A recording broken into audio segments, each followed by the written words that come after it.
Blood pounded in his ears. The silent blacksmith was ready to pay any price. The night sky cracked with thunder as he stood under flickering gaslight in the muddy street. Rain mixed with sweat on his brow. 20 paces ahead, a terrified widow balanced on an old wooden auction block, wrists bound. A grinning auctioneer held her fate in his hand, a gavel in one fist and a pistol in the other. Dozens of eyes watched from the shadows, breathless and tense. He caught the sharp scent of gunpowder and fear on the wind. The blacksmith's heart hammered faster. He hadn't spoken a word in years. Would he break that vow now to save her life? 6 hours earlier.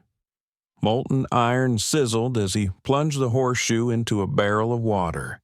Steam hissed and filled the blacksmith's shop with the scorched smell of hot metal and charcoal.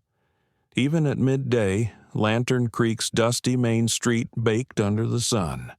The silent blacksmith, Gideon by name, though few used it, wiped soot from his brow. Across the road, a slender widow named Eliza carefully hung a faded black dress on a sagging porch line. She was new in town and already drowning in her late husband's debts. Gideon knew her pain too well. Loss clung to him like the smoky odor of the forge. A sudden crack of wood broke the quiet. Gideon looked up to see 3 of Barrow's thugs kicking down Eliza's gate.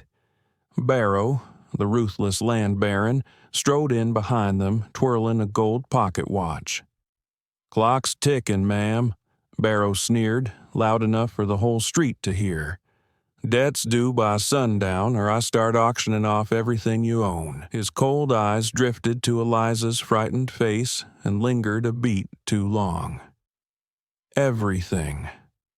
Eliza's voice trembled as she held up a splintered broom handle in shaking hands.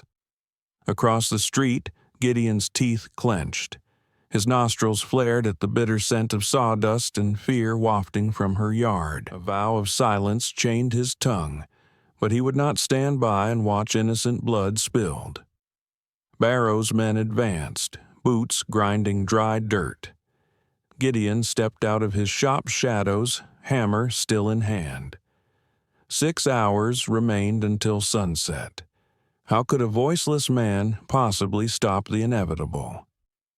Hit subscribe now to join this journey through danger and redemption. A heavy boot scuffed the dirt as Barrow's lead henchman lunged. Gideon swung his hammer upward in a short arc, crack, splintering the thug's rifle stock clean in two. The man staggered back with a howl. Another goon rushed from the side, but Gideon caught him with a silent, iron-fisted jab to the jaw. The dull thud sent that attacker sprawling into the watering trough, cursing through broken teeth. Barrow's remaining man hesitated, eyeing the blacksmith's broad shoulders and the smoldering fury in his eyes. Barrow himself hadn't moved yet. He clicked his pocket watch open with a tinny snap. The sun glinted off his polished boots as he stepped toward Gideon, lips curling into a cruel smile. "Impressive," he drawled, voice dripping like spoiled molasses. "You've got spine for a mute." Barrow cocked his pistol and aimed it square at Gideon's chest. Eliza gasped, the afternoon heat suddenly heavy with the stink of gun oil and sweat. For a taut moment, only a distant dog's howl broke the silence. At last, Barrow lowered the barrel. He tapped his watch. 5 hours, he said flatly, spitting tobacco at Gideon's feet. "Enjoy your heroics while they last." With a final glare, Barrow jerked his chin at his men. The thugs limped away, hurling promises of revenge under their breath. As dust settled, Eliza exhaled shakily and stepped toward Gideon. "Thank you," she whispered, voice cracking. "You saved me." Her wide eyes brimmed with gratitude and dread. Gideon simply nodded, hammer still clenched tight. He opened his mouth as if to speak but hesitated, saying nothing. A wiry stable hand, Ethan, rushed over, drawn by the commotion. "Miss, are you all right?" he asked. She nodded uncertainly. Ethan turned to Gideon, awe and worry mixing on his face. "Gideon, that was brave. But Barrow won't back off now.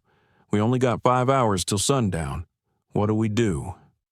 Eliza's trembling hand rested on Gideon's forearm, the scent of her desperation as real as the dust swirling around them. Gideon glanced between her and the horizon where the sun inched downward. He'd give every coin he had, every drop of sweat and blood to keep her free. But was that enough against a man like Barrow? By mid-afternoon, desperation hung thick as smoke inside the little wooden church. Gideon poured his life savings onto a table. A few gold coins and crumpled bills gleamed in a slant of light. Eliza watched, hope and worry etched on her face. The heavy aroma of incense and old wood mixed with the bitter truth. It wasn't enough. Eliza's hands shook as she held a worn photograph of her late husband. "This is all I have left," she said softly. Gideon's jaw tightened. He gently closed her fingers over the photo, silently vowing not to let Barrow take her last joy. But how? Father Alonso approached with a lantern despite the daylight. He had mentored Gideon after the tragedy that sealed his silence. Alonso's eyes were sad but resolute. "My son, violence is a poison you've tasted before," he cautioned in a low voice. "Don't let it consume you again." Gideon inhaled the musty candle air, wrestling with old demons. Outside, a horse neighed in alarm. Ethan burst through the church doors, panting. "Barrow's not waiting. He's setting up the auction in the old livery stable," he exclaimed. Gideon's heart lurched. Eliza gasped, peering through the dusty window. Outside, figures were already gathering. Barrow had moved the timeline up. Sundown be damned. Father Alonso squared his shoulders. "I'll appeal to whatever scrap of mercy that man has. Stay here with her," he told Gideon. Before they could protest, the priest marched out into the blinding light, ringing the church bell, clang, clang, as he headed for the stable. A gunshot cracked the air outside. Gideon's stomach dropped. He sprinted out with Eliza and Ethan at his heels. Across the street by the livery, Father Alonso lay on the ground, clutching his leg. Barrow loomed over him, pistol in hand. "Auction starts early," Barrow barked. "Sunset's too far. I'm selling her off in 1 hour." Rage blurred Gideon's vision. Alonso's pained groans mingled with the acrid smell of gunpowder. 1 hour remained to save Eliza. Gideon hauled Father Alonso up, hands trembling. No time for second thoughts now. He guided Eliza to his workshop. In a dim corner lay a dusty, iron-bound chest. He flipped open the lid. Inside lay a revolver and a box of cartridges, untouched by time. His calloused fingers hovered over the weapon as thunder rumbled in the distance. Each tick of his pocket watch rang painfully in the hush. He took a slow breath, catching the oily smell of gunmetal and leather. The vow he lived by now warred with the promise he must keep. He loaded 6 rounds, each final click echoing like a funeral bell. Would breaking his silence and shedding blood again save the innocent, or damn his soul anew? Dusk fell in bruised purples and reds as a crowd milled inside the old livery stable. Lanterns threw long shadows across empty stalls. The air stank of stale hay, manure, and nervous sweat. Eliza stood on a makeshift platform of crates at the center, bound and biting back tears. Barrow prowled beside her, playing to the leering outlaws and riffraff gathered to bid. Gideon slipped through a side door, staying in the dim edges. His pulse thudded in his ears. High in the loft rafters, Ethan crouched with a slingshot, loyal to the end. Barrow cleared his throat and the room quieted to a low murmur punctuated by distant thunder. "Time's up," Barrow announced, his voice bouncing off the rafters. This fine widow's indebted, and I aim to collect. Bidding starts at $100.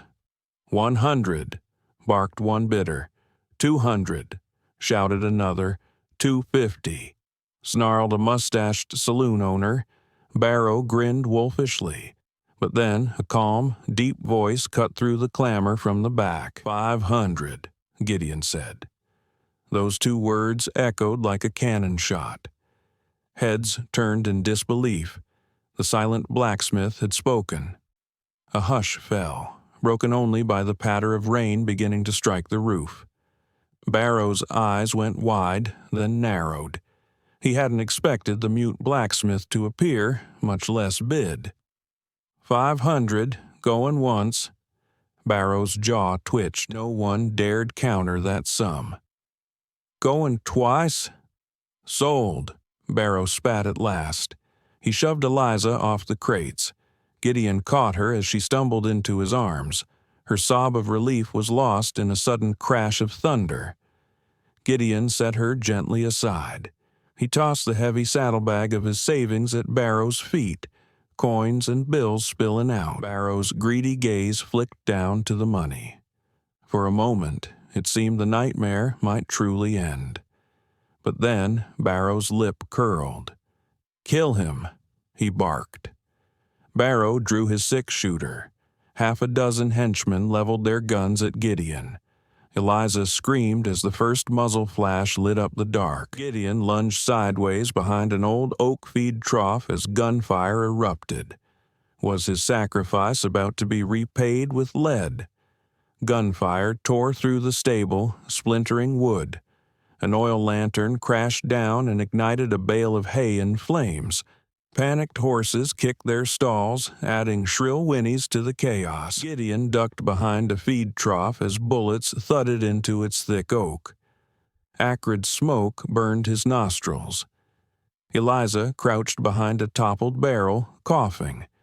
From the loft, Ethan fired his slingshot, cracking a stone into a bandit's forehead. The man yelped and dropped, his pistol clattering. Seizing the moment, Gideon rolled out and fired two quick shots. One thug collapsed, clutching his leg. Another howled as a bullet grazed him. 4 shots spent, 2 bullets left. Barrow's men scattered or lay moaning, their ambush broken. Barrow himself stalked into the center, wild-eyed with fury. Blood trickled from a cut on Gideon's cheek, but he rose to his feet and squared off with the burly land baron amid swirling smoke. Rain hammered the roof, and lightning flashed, illuminating the hatred in Barrow's sneer.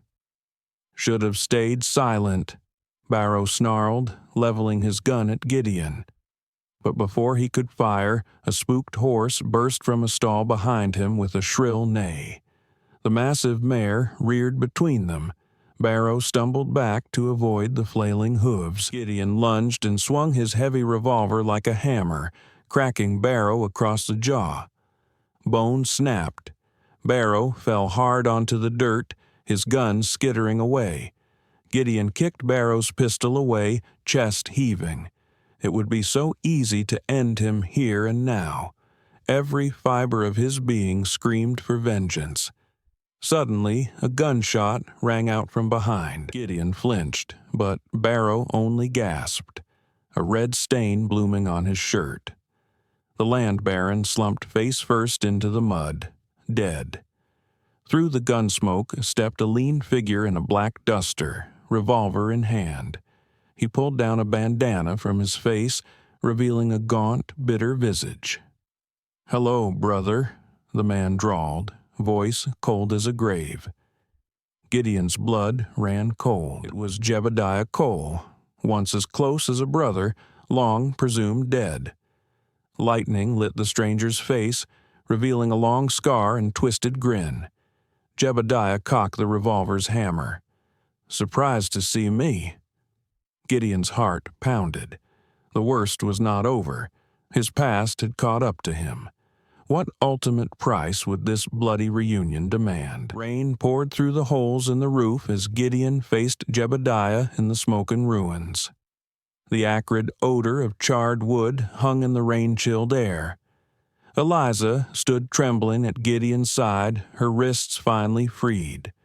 Father Alonso hobbled in, pale but determined with Ethan's support. All eyes darted between the two former friends. Jebediah kept his revolver trained on Gideon, his voice shaken with rage. "You should be dead, Gideon," he spat. "After what you did, you deserve hell." Gideon raised his empty hands slowly, the weight of the past heavy on his shoulders. Eliza's breath hitched. "Who is he?" she whispered. A crack of thunder answered. Jebediah sneered. "I'm the ghost you ran from, the brother you left to burn." He stepped closer, gun aimed at Gideon's heart. "Abilene, 5 years ago. You remember, don't you?" Gideon remembered. The bank job gone wrong, the explosion, Lily's scream. His voice calling her name was the last thing she heard before the fire, and that was the night he swore to never speak again. Gideon's voice came low and broken. "I thought you were dead. I'm so sorry, Jeb. Lily's death haunts me every day." Jebediah's pistol wavered. "Regret. Lily died because of you. You left me with nothing," he snarled, tears in his eyes. Jeb lunged and yanked Eliza in front of him, pressing his gun to her temple. "If you won't draw, maybe I should spill more innocent blood," he growled. "Ready to lose another woman, brother?" Gideon's stomach lurched. This was the ultimate impossible choice. His heart thundered. "Jeb, please," Gideon rasped, voice cracking. "Don't do this. Beg all you want." Jeb hissed and began to squeeze the trigger. In a split second, Gideon snatched up Barrow's fallen six-shooter and fired. Bang! A thunderclap masked the shot as Jeb's revolver flew from his grasp. Jeb howled as the bullet grazed his hand and he stumbled back, releasing Eliza. Before Jeb could recover, Gideon rushed forward and pressed his revolver to Jeb's chest. Rain dripped from Gideon's hair as he stood trembling, finger on the trigger. Jeb glared defiantly, chest heaving. "Do it," he hissed. "Kill me." Gideon slowly lowered the gun. "No," he whispered. "It's over." His eyes held only sadness. He wouldn't take another life tonight. Jeb sagged, fury collapsing into anguish. A couple of soaked townsfolk crept in and cautiously restrained Jeb, prying a hidden knife from his hand. Jeb didn't resist. He only stared with confusion and hatred. Eliza ran to Gideon and grasped his arm. He let the gun drop, exhausted. The rain lightened as the storm passed. Pale dawn light crept through the torn roof as Gideon faced his once brother. Jebediah's parting words were a ragged whisper. "This ain't over, brother." Perhaps it never would be. Gideon had won without losing his soul, but some wounds might never heal. Hit the like button to salute this act of courage. Redemption is forged not in silence, but in courage and forgiveness.